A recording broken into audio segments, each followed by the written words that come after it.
We interrupt this episode of Game Theory before it even begins for a special announcement. Hello, Internet. Welcome to Game. For the last month, we've been live streaming every weekday here on the Game Theorist channel. Everything from solving the mysteries of FNAF. A lot of playthroughs of FNAF 4 actually miss this screen. The Chubby Bunny Pokemon sing-offs.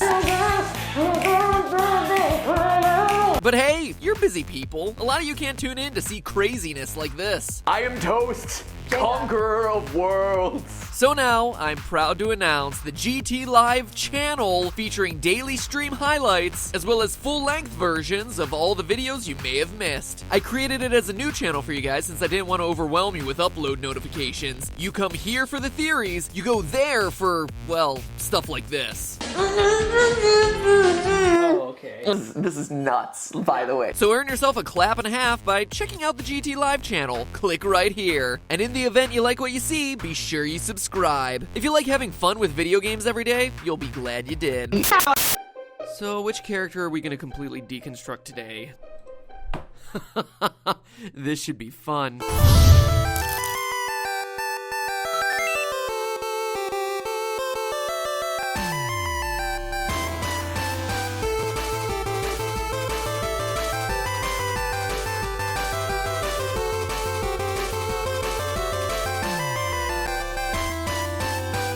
Hello, Internet! Welcome to Game Theory, taking apart Nintendo's roster one character at a time. Today on the chopping block, Bowser, the big bad of the Mario franchise and one of my all-time favorite villains. Every time we hear about Bowser, all we're told is that he's supposedly cruel and ruthless, an evil tyrant bent on conquering the Mushroom Kingdom. But is the situation really all that black and white? I mean, he does always seem to find time to invade kingdoms, start wars, and destroy galaxies. But what about his sensitive side? In Super Mario RPG and Super Mario Sunshine, he's not ashamed to cry. And as we see in Super Paper Mario, he's a lover as much as he is a fighter, excited by the prospect of straight up marrying Princess Peach. No, I would say he's not nearly as heartless as the Mario Wikia would lead you to believe. Seriously, quote, Bowser is a villain of pure evil. Wow, pure evil? I don't think anyone whose primary attack vehicle is called a clown car can be labeled as pure evil. No, I think that under his spiky, shelled exterior rests a tortured soul with a kind heart. He's like a transformer. There's more to him than meets the eye. Don't believe me? There are facts hidden in plain sight throughout the Mario series that turn Bowser into a very different character, explaining everything about his behavior, why he seems so angry all the time, and why he invades the Mushroom Kingdom and kidnaps Peach every other week. Slip on your overalls and prepare to feel bad for every time you've dumped the Koopa King into that pit of lava. Get ready, cause here we go! Let's start with the Koopalings. Larry, Morton, Windy, Iggy, Roy, Lemmy, and Ludwig von Koopa. 7 characters that create one of the franchise's longest held mysteries. For years, we all believed that they're his kids. I mean, makes sense, right? We have King Koopa, and these guys are Koopalings. They look similar. Bowser clearly trusts them enough to make them lieutenants in his military, and even grants them entire worlds to rule over in more than one invasion. But the big problem there is that, well, the Koopalings aren't Bowser's kids.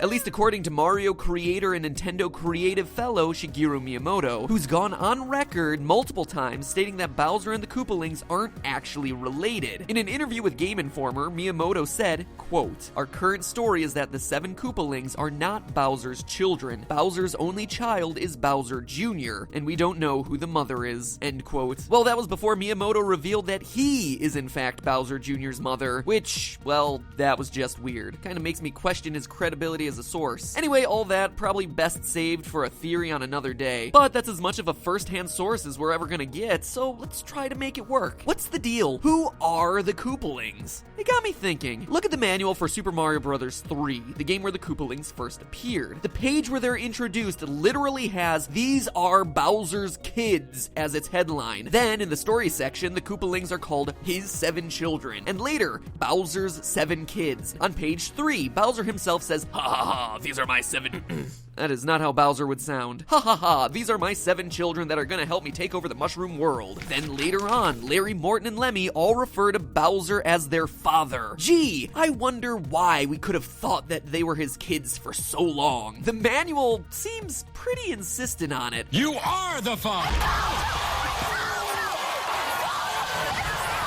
And I know what you're thinking, translation error. Well, that's simply not the case. The kanji used in the Japanese manual all equate to things like children and father. Even when the game was re-released as Super Mario Advance 4, the Koopalings were again referred to as Bowser's children. And that's not just a one-off thing for versions of Mario 3. The manual for Super Mario World also described them as Bowser's kids, though here, it's not mentioned in the Japanese. So how can Miyamoto say they're not related, but then the manual in its original language say that they are? Both of these things can't be right? Actually, they kinda can. Consider this. There's more than one way to be a father. What if they're not Bowser's biological children? They're his adopted children. You heard that right. Bowser adopted the Koopalings. I mean, think about it. Now we have a way where he's still a parent without them actually being related. Giving someone life isn't the only way of being someone's mother or father. There are other very admirable and very important ways of being a parent. Taking someone in who's in need, supporting that person, believing in them, allowing them to ransack and rule over a desert kingdom. Those are the most important parts of parenthood. Now, I'm gonna show off my psychic skills and read your thoughts again. You're thinking this is pretty weird, right? Adoption in a video game? In a Mario game, no less. Seems like a stretch for a game with pretty minimal plot. Then again, this is the franchise that introduced the first ever transgender character into gaming with Birdo, so maybe not as extreme as it initially seems, but hold on to your butts. Are you holding on to them? Cheeks firmly in hand? Good, because this actually plays into a huge part of Bowser's backstory that we've never stopped to consider. Now think about it for a second. Who are Bowser's parents? The answer to this has staggering ripple effects throughout the Mario universe. See, it's never really touched on in most of the Mario games or in other expanded universe materials, but if you look close enough, it's pretty heavily implied. Bowser is an orphan. Seems crazy, right? But is it really all that surprising? In the Yoshi's Island games, we see that baby Bowser has no parents. Instead, he's in the care of Kamek the Magic Koopa, who comes to his rescue when he's fighting baby Mario. Not Father Koopa, Kamek. Whenever we see baby Bowser, he's always in a room, alone. And never once does he mention, my father's gonna get you, or I'm gonna go tell my mother when he loses, like a typical child would. Even when the fighting gets really serious, it's adult Bowser himself who travels through space and time to fight Mario and Yoshi, not some elder Koopa. And quite frankly, if this is indeed true, it would explain a lot of the behavioral issues that Bowser exhibits throughout the franchise. Let's look at the research. After digging through papers covering the psychological impacts of being raised as an orphan, losing one or both parents in childhood, and being raised in foster care, the data reliably pointed to significant behavioral changes that align with Bowser's behavior throughout the games. For example, in the study Personality Differences Between Orphans and Non-Orphans, researchers compared two groups of approximately 100 children, 100 orphans and 100 non-orphans. They determined that there was a high correlation between being raised in an orphanage and feelings of alienation and hostility towards society. Quote, it's evident from the results that orphanage-reared children show high feelings of alienation and are more hostile towards society when compared to children reared in home atmosphere. And another quote, the more number of years spent in the orphanage, the more hostility feeling in the orphan. All of a sudden, we have a reason for Bowser's tyrannical behavior. He's mad at the world as a result of his upbringing. He feels alienated from society and wants to take over to claim his rightful place. But it doesn't stop there. Studies examining the relationship between being raised without parents and future criminal activity found that in prison populations, the likelihood that a criminal was raised without one or both parents was significantly higher than the average population. And according to a 2012 report from the U.S. Administration of Health and Human Services, 60% of males aged out of the foster care system had been convicted of a crime. I'm assuming the crimes didn't consist of imprisoning the land's fairies in glass bottles, but you get the connection. Bowser's anger in both childhood and adulthood, his desire for revenge, his alienation alienation from society, and his criminal behavior can all be statistically linked to his parentless upbringing. And let me make it clear, this is research covering some cases, and these are statistical trends, not certainties. Not all orphans end up as cartoonish villains. That'd be silly.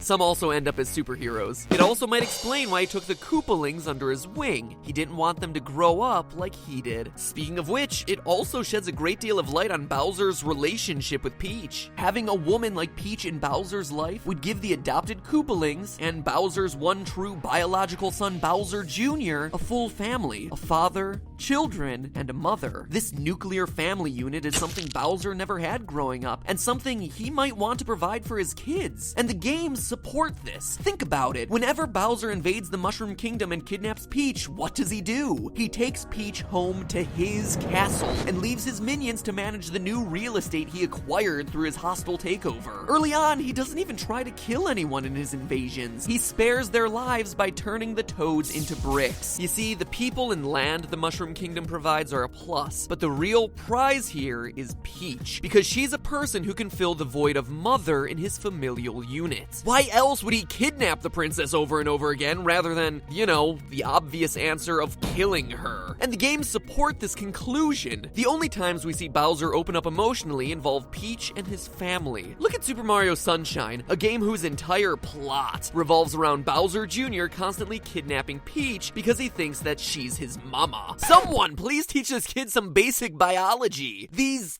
things don't go together, and even still, they wouldn't produce this. But what would give him that idea in the first place? Well, Bowser himself. At the end of the game, Bowser confesses to his son that Peach isn't his mom. But why lie about something like that? If you look closely, his eyes well up a bit in that final scene. The lie, the tears, this seems to indicate that Bowser feels guilty about being a single dad to his son, remorseful about his plan to kidnap Princess Peach not being able to provide him with a full family. But as one last point of evidence here, let's turn to the pages of the now defunct Nintendo Power. Counselor's Corner, you won't soon be forgotten. Now, for those of you who don't remember the simple joys of completing a year's worth of spine art or sending in illustrated envelopes, Nintendo Power was a news and strategy magazine that was published in-house by Nintendo of America. In the days before the internet, Nintendo Directs, and Iwata Bananas, it was the go-to source for everything Nintendo. And included in that everything were comics. For 12 issues in 1992, they ran a comic called Super Mario Adventures, which told the typical story of, you guessed it, Bowser kidnapping Peach with the help of the Koopalings. But what makes this comic special is that in it, Bowser finally explains his motivations.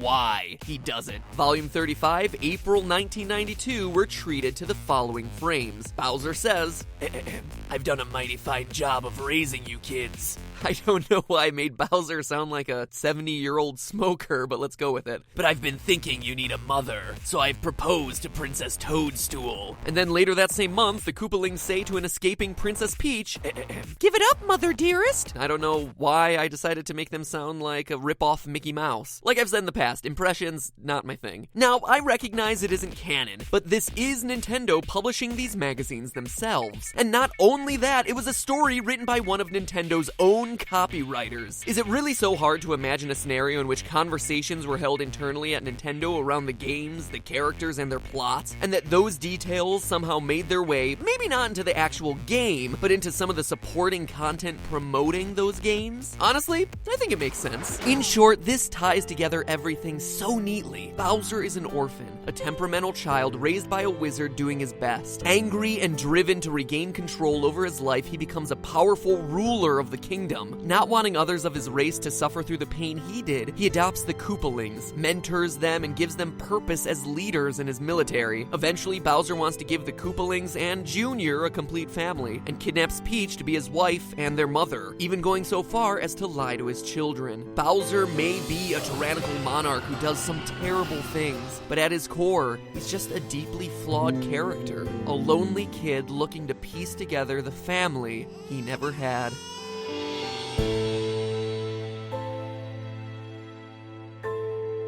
Wait, before you sign off, have you checked out GT Live yet? It's got Mario, lots of Mario. You guys like him, right? I mean, you did click on a video about Bowser after all. And FNAF. Did I mention FNAF? Well, GT Live is officially Scott Cawthon approved. Earl, show them a few more of the incredible things they'll find over there. You were so close. I wasn't close. It was like that, whatever, but your failure was more colossal. Your Twitter picture looks so different than how you appear in real life. We believe in you, buddy.